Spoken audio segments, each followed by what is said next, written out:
حضرت عبداللہ بن مسعود رضی اللہ تعالیٰ عنہ سے روایت ہے، وہ روایت کرتے ہیں کہ سألت النبی صلی اللہ علیہ وسلم ای العمل احب الی اللہ تعالی، میں نے نبی کریم صلی اللہ علیہ وسلم سے پوچھا کہ اللہ تبارک و تعالیٰ کو سب سے زیادہ محبوب عمل کون سا ہے، وہ عمل جو اللہ تبارک و تعالیٰ کے نزدیک سب سے زیادہ محبوب ہو وہ کون سا ہے؟ تو آپ نے فرمایا کہ الصلاۃ علی وقتہا، کہ سب سے محبوب عمل اللہ جل جلالہ کو وہ یہ ہے کہ نماز اپنے وقت پر ادا کی جائے۔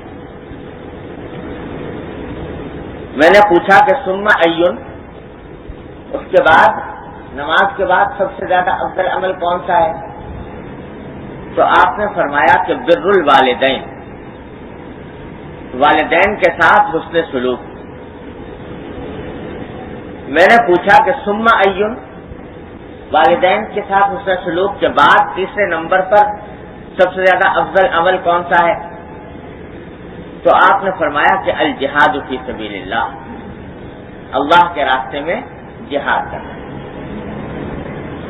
تو اس حدیث میں ترتیب یوں بیان فرمائی گئی کہ سب سے اول اور افضل عمل قرار دیا گیا نماز بر وقت پڑھنے کو، دوسرے نمبر پر والدین کے ساتھ حسن سلوک کو، اور تیسرے نمبر پر جہاد فی سبیل اللہ، اللہ کے راستے میں جہاد کرنا۔ یہاں دو باتیں پہلے سمجھ لینے کی ہیں۔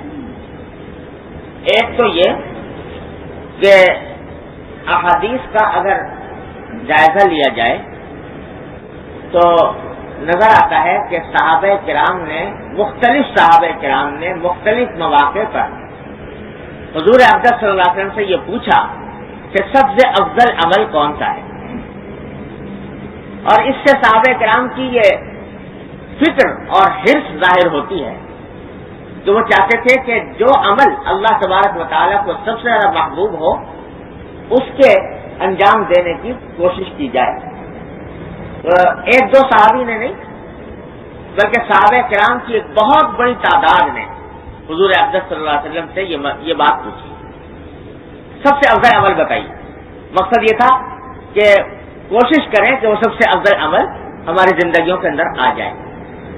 یہ فکر اور یہ لگن کہ سب سے افضل عمل ہمیں معلوم ہو جائے تو عمل کریں اس کو، اس لیے کہ ہر وقت دل و دماغ کے اوپر آخرت کی فکر طاری تھی۔ یہ چاہتے تھے کہ کسی طرح آخرت میں اللہ تبارک و تعالیٰ کا قرب، اس کی رضا حاصل ہو جائے، تو اس لیے ہر وقت اس دھیان میں رہتے تھے کہ کس عمل میں کیا ثواب ہے وہ ہمیں حاصل ہو۔ اللہ، آج ہم لوگ پڑھتے رہتے ہیں فضائل کی حدیثیں کہ فلاں عمل میں یہ فضیلت، فلاں عمل میں یہ فضیلت، فلاں عمل میں یہ فضیلت، لیکن پڑھتے ہیں، سنتے ہیں، اور اس کے بعد اس کے اوپر عمل کا کما حقوق داعیہ پیدا نہیں ہوتا۔ حضرات صحابہ کرام رضی اللہ تعالیٰ عنہ کا حال یہ تھا کہ چھوٹی سے چھوٹی بات جس کے بارے میں پتہ چلے کہ اس سے یہ ثواب کا کام ہے تو اس کی طرف دوڑتے تھے۔ یاد آیا کہ حضرت عبداللہ بن عمر رضی اللہ تعالیٰ عنہ کے سامنے ایک مرتبہ حضرت ابو ہریرہ رضی اللہ تعالیٰ عنہ نے یہ حدیث سنائی کہ رسول کریم صلی اللہ علیہ وسلم کا ارشاد ہے کہ جو شخص کسی اپنے مسلمان بھائی کی نماز جنازہ میں شریک ہو تو اس کو ایک قیراط اجر ملتا ہے۔ ایک قیراط جو ہے یہ ایک پیمانہ تھا جس سے سونا چاندی تولے جاتے تھے، سونا چاندی تولنے کا ایک پیمانہ تھا قیراط۔ آج کل بھی قیراط بولتے ہیں وہ سونے کے اندر 20 قیراط اور 22 قیراط، لیکن اس زمانے میں یہ باقاعدہ ایک پیمانہ ہوا کرتا تھا تولنے کا، تھوڑا سا ہوتا تھا قیراط۔ تو فرمایا کہ حضور اقدس صلی اللہ علیہ وسلم کا ارشاد ہے کہ جو شخص اپنے کسی مسلمان بھائی کی نماز جنازہ میں شریک ہو اس کو ایک قیراط اجر ملے گا، اور جو شخص نماز جنازہ کے بعد اس کے تدفین میں بھی اس کے پیچھے بھی چلے، جنازہ لے کر بھی چلے، اس کو 2 قیراط ملے، اور جو شخص کہ جنازہ لے کر چلے اور پھر جا کر تدفین میں بھی شامل ہو اس کو 3 قیراط اجر ملے. یہ حدیث ہے حضرت عبداللہ بن عمر. لیکن یہ بھی عرض کر دوں کہ قیراط ہے تو چھوٹا سا پیمانہ، لیکن ایک روایت میں آتا ہے کہ جنت کا جو قیراط ہے وہ حدیث میں ہے کہ احد پہاڑ سے بھی زیادہ ہے، احد پہاڑ کی مقدار سے بھی زیادہ ہے ایک قیراط جنت. تو یہ حدیث سنائی حضرت ابو ہریرہ رضی اللہ تعالیٰ عنہ نے حضرت عبداللہ بن عمر رضی اللہ تعالیٰ عنہ. تو انہوں نے سنتے ہی فرمایا کہ او ہو میں نے پہلے یہ حدیث نہیں سنی، اور اس کا نتیجہ یہ ہوا کہ لقد فرطنا فی قراریط کثیرہ، ہم نے بہت سے قیراط ضائع کر دیے.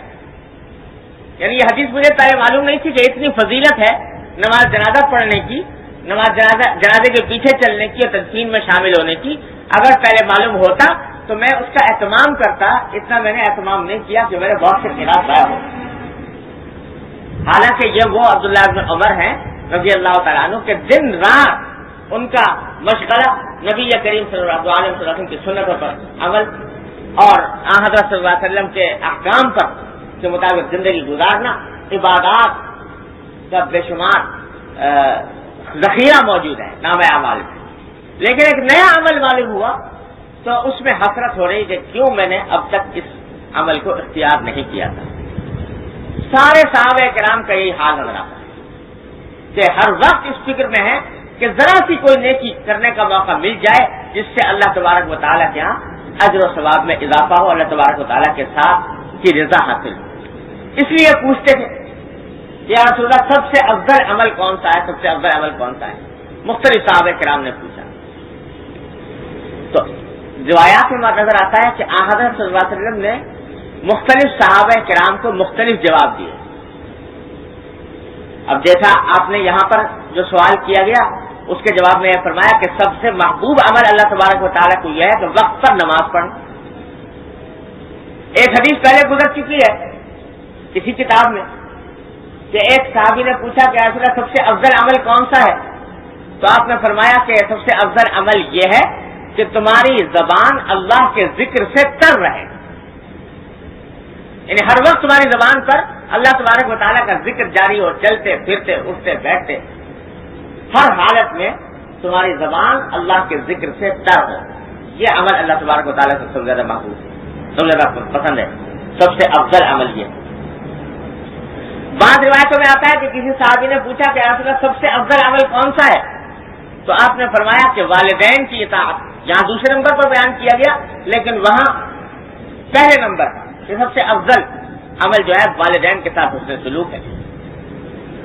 کسی صحابی نے پوچھا کہ رسول اللہ سب سے افضل عمل کون سا ہے؟ تو آپ نے فرمایا کہ الجہاد فی سبیل اللہ، اللہ کے راستے میں جہاد کرنا سب سے افضل ہے. غرض مختلف صحابہ کرام کو حضرت صلی اللہ علیہ وسلم نے مختلف جوابات عطا فرمائے. بظاہر دیکھنے میں ان کے درمیان تضاد نظر آتا ہے کہ یہاں فرمایا کہ سب سے افضل عمل نماز ہے، بر وقت نماز ادا کرنا، کسی میں فرمایا والدین کی اطاعت کرنا، کسی میں فرمایا جہاد، کسی میں فرمایا کہ ذکر اللہ تبارک و تعالیٰ کا ہر وقت جاری رکھنا. لیکن حقیقت میں تضاد نہیں ہے. بات یوں ہے کہ ہر آدمی کے لحاظ سے، ہر آدمی کے حالات کے لحاظ سے افضل عمل بدلتا رہتا ہے. کسی کے لیے افضل نماز پڑھنا سب سے افضل ہے، کسی کے لیے والدین کی اطاعت سب سے افضل ہے، کسی کے لیے جہاد افضل ہے، کسی کے لیے ذکر افضل ہے. حالات کے لحاظ سے اور آدمیوں کے لحاظ سے فرق پڑ جاتا ہے. یعنی بعض صحابہ کرام ایسے تھے جن کے بارے میں پتا تھا آپ کو کہ نماز کی تو ویسے ہی پابندی کرتے ہیں، پابندی ہے، نماز کی پابند ہے، ان کو نماز کی فضیلت زیادہ بیان کرنے کی ضرورت نہیں. لیکن والدین کے حقوق میں مثلا کوئی کوتاہی ہے تو ان کے حق میں فرمایا کہ تمہارے حق میں سب سے افضل والدین کی اطاعت ہے. کوئی ہے جس کو عبادت کی طرف دھیان تھا مگر جہاد سے اتنی رغبت نہیں تھی، اس کے حق میں فرمایا کہ تمہارے لیے جہاد سب سے افضل ہے. کسی کو دیکھا کہ جہاد بھی کر رہے ہیں اور عبادت بھی ہے لیکن ذکر اللہ کی طرف اتنا زیادہ التفات نہیں ہے تو ان کے حق میں ذکر اللہ کو بیان کر دیا. تو حالات کے لحاظ سے اور مخاطبوں کے حالات کے اختلاف سے جوابات حضرت صلی اللہ علیہ وسلم نے مختلف کیے. لیکن یہ سارے اعمال ہیں سب افضل اعمال. بر وقت نماز پڑھنا، والدین کی اطاعت، جہاد فی سبیل اللہ، ذکر کا ہر وقت جاری رہنا، یہ سب فضیلت والے اعمال ہیں. حالات کے لحاظ سے ذریعہ بدلتی رہتی ہے.